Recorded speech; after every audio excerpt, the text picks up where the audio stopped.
According to the Gazette, permission has been granted by the government to bury the COVID-19 deceased. The Gazette issued by the Health Ministry amends the orders published in the Quarantine and Prevention of Diseases Ordinance. Accordingly, the amendment made via the Gazette notification substitutes the words cremation of corpse with cremation or burial of the corpse.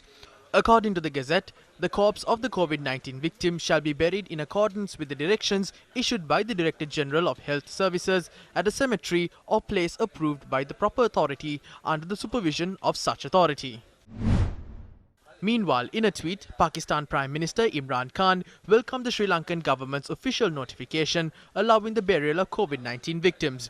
In a tweet, Foreign Minister of Pakistan Mahmood Qureshi commended the Sri Lankan government's move in allowing the burial of COVID-19 victims.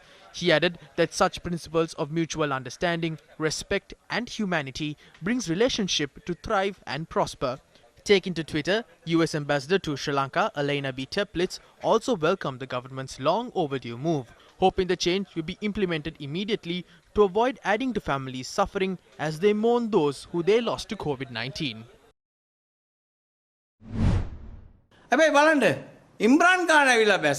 A day after Pakistan Prime Minister Imran Khan visited Sri Lanka, the government allowed the burial of COVID-19 victims. The government amended all of its decisions accordingly. But when the expert committees in our country and the professors gave the green light for burial, the government did not allow it. Finally, it was Imran Khan's arrival, a foreign force, that forced the government to change its stance. On the other hand, our neighbouring country, India, is forcing the government to implement the 13th Amendment. By allowing Japan to be involved in managing the East Container Terminal with India, they are trying to win the support of both countries. So what is Sri Lanka's position? Do not place Sri Lanka in such a situation. This is what I have been reiterating for so long.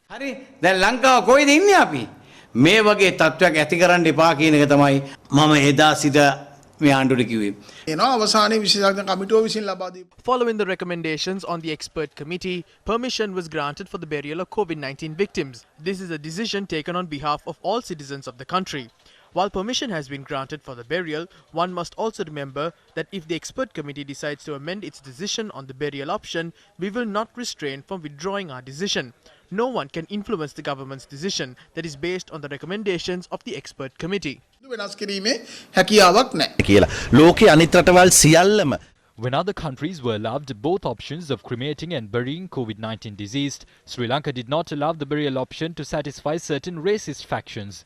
Nevertheless, whether the decision was due to the pressure from the UN Human Rights Council or influenced by Imran Khan's visit, we commend the government's move to allow the burial option.